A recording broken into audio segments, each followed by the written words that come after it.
The Learning Partners of the Year, Microsoft WPC Awards, Computer Pride.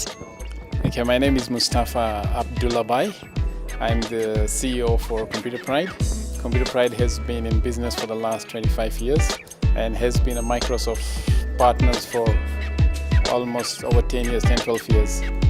And all that years we have trained lots and lots of people on Microsoft technology, starting from the days when Microsoft was not also on the Windows. It was a non-Windows based system to today, what is Microsoft really big into many things. Initially Microsoft was just a desktop solution, but now it's a server solution, and now they've gone into even devices. So this means a lot of opportunities for us. One of the great things about IT business is that it's dynamic, it's changing, and that to many people could be a challenge, that how do you keep abreast with this thing. But if you look from the positive side, it's an opportunity, because you can enter into a business, into a market at any particular time, because you can come out strong and take off, while your other competitors are still lying on the older technology. So we feel this is a good opportunity, even for the business side. Clients need to move with the technology, right? They need to upgrade themselves. They need to bring in new things, what's new in the market. So this is an opportunity to do more business for all partners. 25 years. That is a quarter of a century. That is a long time, considering you're actually talking about not just learning, but learning in a very, you've talked about the dynamism of especially IT. So let's talk about your journey throughout the years, the kind of changes that you've seen and the trends, and probably the trends that you're seeing emerging so far.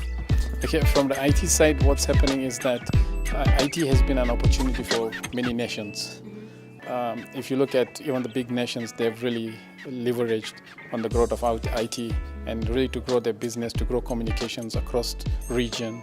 And now going towards the cloud technology, the infrastructure of the internet is very key for its success. Let's talk about penetration, and you've talked about the fact that very many people are adopting this. But we're in a country where just 3% of the population has access to broadband internet. In terms of out of the cities, how are we seeing? Is it changing? Are they keeping up, or are we moving? Because we're already talking about moving now into cloud. Are we moving too fast and leaving others lagging behind too much? Is there moving up together? Okay, right. This is a big question, that who is moving fast and who is left behind. But I think in business and in life, there always has to be a leader. Yes, and a leader has to move so that others can follow. We cannot wait for everyone. Are we following well enough? So what we are doing is, what we need to do is we need to find out which are the regions that need to really move fast and let them move fast, so we can't hold those regions from moving fast. And especially if we as a nation, we have got really some good regions which are ready in terms of the bandwidth and all that, then those regions need to be focused properly with, so that we can grow those regions in adoption and then make the other regions to come back and follow to it. Talking about your in-learning syllabus, how often do you have to make changes? Because it's dynamic. That's the key word. It's dynamic. How often do you have to change? Because probably what they have learned last year is not necessarily what you're going to be teaching next year. So how have you integrated that? Okay, all right. Now, that number of things are there. It is also, one is the syllabus is very important, which is the curriculum that actually changes, and also not only for us as a technology company, but also for schools, for example.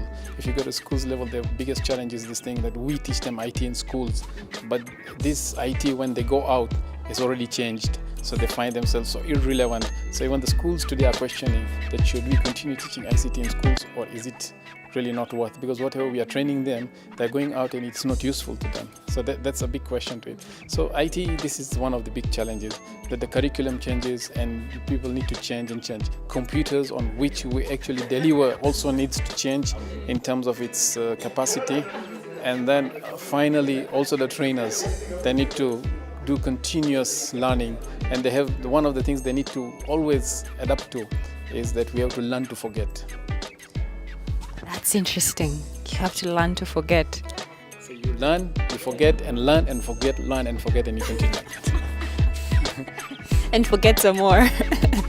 Okay. I mean, even if you go back to the industry, if you find an IT manager and he says that I am good at a certain technology, right, and he sticks to it. For example, in the past when we started IT, a COBOL programmer would really earn lots of money, yeah, and then he would stick to it and say, look.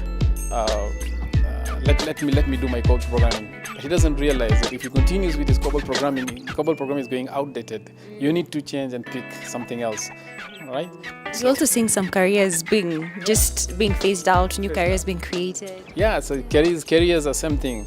You know, you just stick to what you're trying to do, and you think this is what I've studied and I must do the same thing. No, it is just a stepping stone to get to the latest opportunity that you can see. So you need to change, and I think this goes across in all professions. How's the mind shift been? Because I'm sure there are some people who are. This is interesting. You're really asking nicely. Yeah, because the bottom line is actually you need to do that paradigm shift continuously, and you need to be very flexible, adaptable, yeah, and be ready to change. Next year, are you planning to be interviewed right here because of being a winner? Yes, I think as the country manager said that this thing should become a habit and you should enjoy it. And I think we would like to make a habit and continue winning year by year. What does it mean to be a Microsoft partner of Computer Pride? Microsoft partner is a great thing. Today, we as Computer Pride are known. First thing, if anybody asks who is Computer Pride, and they will say they're Microsoft partners before they talk about any other thing, because that's the advantage. And we can strongly say today that Microsoft leads and others follow. Fantastic. What a nice way of ending that. Okay, thank you so much, Mustafa. Thank All you. the Thank you, best for Stella. 2015.